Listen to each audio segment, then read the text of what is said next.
Hello friends, I am Nisha Sharma, Associate Professor, Department of English. The topic under discussion today is in continuation with our earlier topic on parts of a sentence or elements of a sentence. A group of words that makes a complete sentence is called a sentence. A sentence is delimited by an initial capital letter and a final full stop or a question mark or an exclamation mark. There are four types of sentences as I told you earlier. First is declarative. Declarative sentences are normally subject plus verb order. This is the typical order in the English language. In some languages, verb plus noun is typical. Next is interrogative sentences. Interrogative sentences or question often reverse the normal sentence order. This is a good thing to remember when working to identify the parts of a complex interrogative sentence. They may split the word. Like, do you remember your first grade teacher? Here we have split do and remember. And just as I told you yesterday, interrogative sentences can be of two types, yes no question and WH question.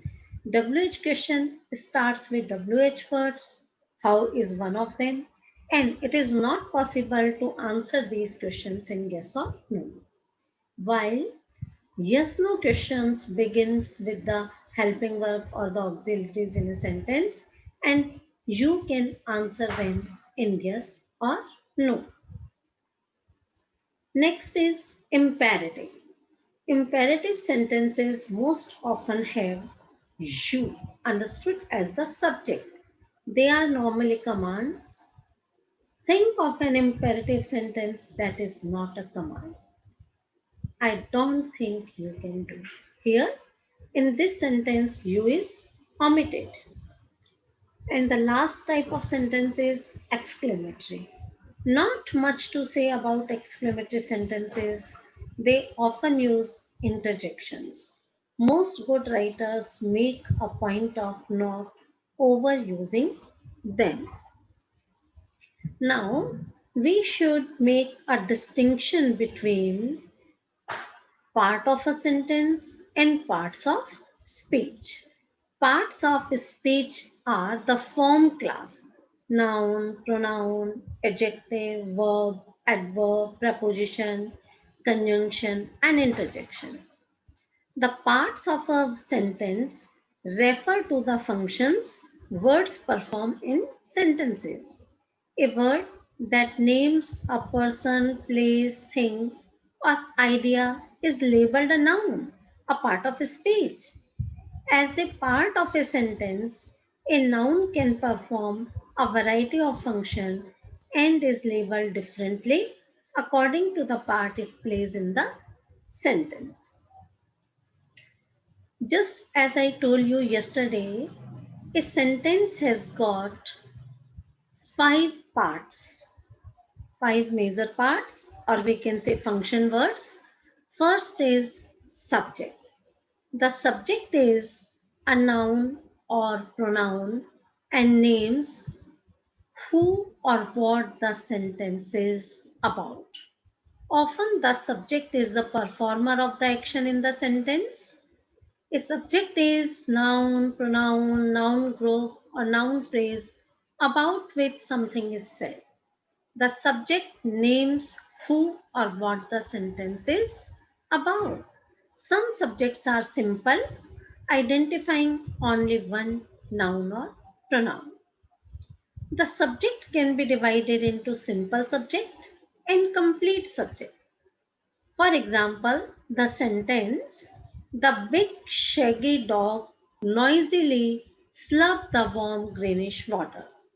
Here, dog is the simple subject and the big shaggy dog is the complete subject. That is the simple subject plus all words that modify or completed.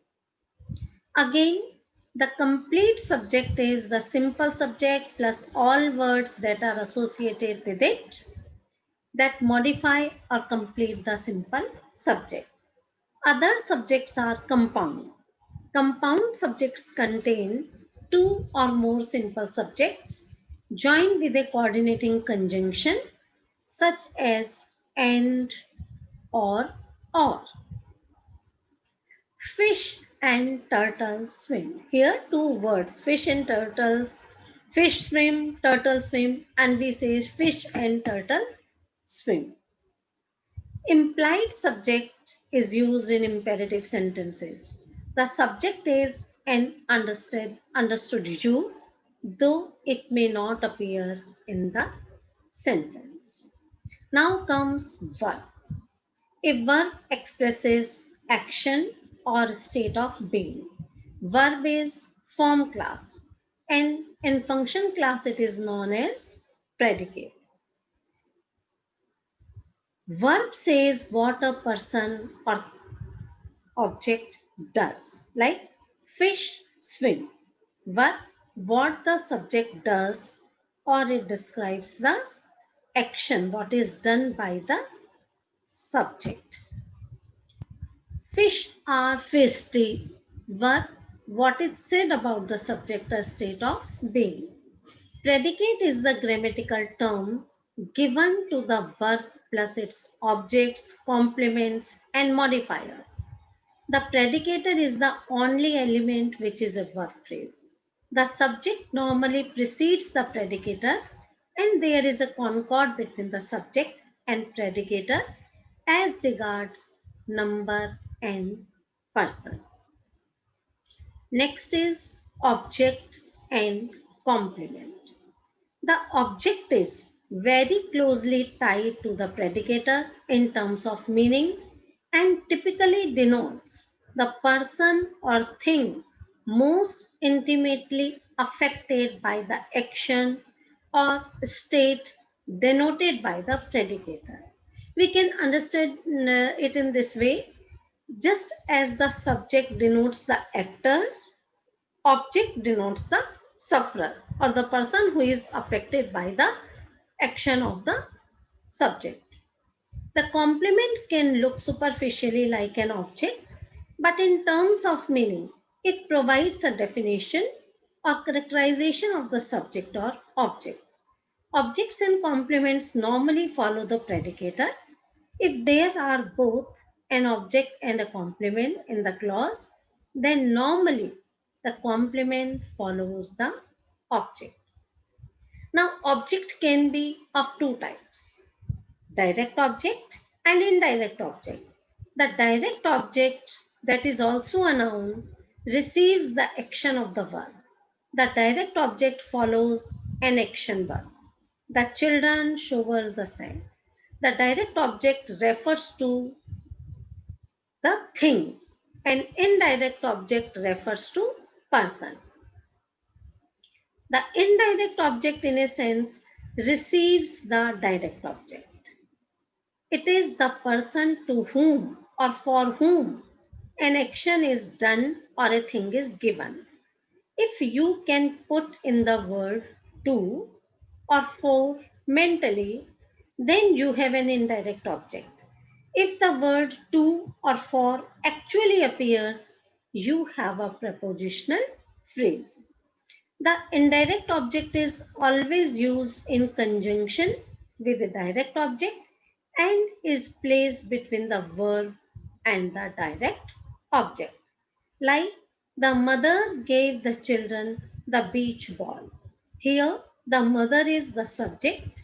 What mother is doing is giving. Give is verb. The children are indirect object and beach ball is direct object. Children is an indirect object. We could mentally add to. The mother gave to the children the beach ball. Ball, of course, is the direct object. The mother gave the beach ball to the children. Here, to the children appears as a prepositional phrase Children also come after the direct object ball. Therefore, children is not an indirect object. Now come complement. Complement can also be of two types, subjective complement as well as objective complement. If an additional information is given about the subject, then that is called a subjective complement. Or if we find additional information about the object, then it is objective complement. There are two types of subject complements. Noun complements, also called predicate nominative because they occur in the predicate or verb part of the sentence. And adjective complements, which are also called predicate adjectives. The subject complement completes the meaning of the subject by renaming it or modifying it after a limiting verb. Now, first we'll look noun complement. Ellen is a lifeguard. Lifeguard renames Ellen and completes the meaning of the subject by telling us that Ellen and lifeguard are the same person. Adjective complement. Ellen's hair is sun-streaked. Here, sun-streaked describes hair, which is the subject of the sentence. Sun-streaked modifies hair. Object of the preposition. Every prepositional phrase begins with a preposition and ends with a noun, which is known as the object of the preposition. We are going to the beach. In the prepositional phrase to the beach, beach is the object of the preposition to. An example of objective complement can be they made him governor. Here, they is subject, made is verb, him is indirect object, and an additional information is given about him. That is governor. He is made governor. Therefore, governor is objective complement. They painted the chair green. Green is an additional information about chair. Chair is an object, direct object, so it is also an objective complement. And now comes the last element, that is adverbials. Adverbials fill out the clause by adding extra circumstantial information of various kinds, ranging from time and location to the speaker's attitude. They are the least closely integrated into clause structure. There is no fixed number of them in a clause, and they are generally much more mobile in the clause than other elements. So, so mobile are certain adverbials that they can be placed in the middle of the predicator. Adverbials are optional in most sentences. They can normally be omitted from the sentence. Just as I told you in our previous lecture, adverbials are the most flexible element of a sentence. You can place it in the beginning of the sentence, in the end of the sentence, or in between the sentence. And sometimes you can even omit it from the sentence, but it wouldn't affect the meaning of the sentence. For example, my mother seems more tense these days.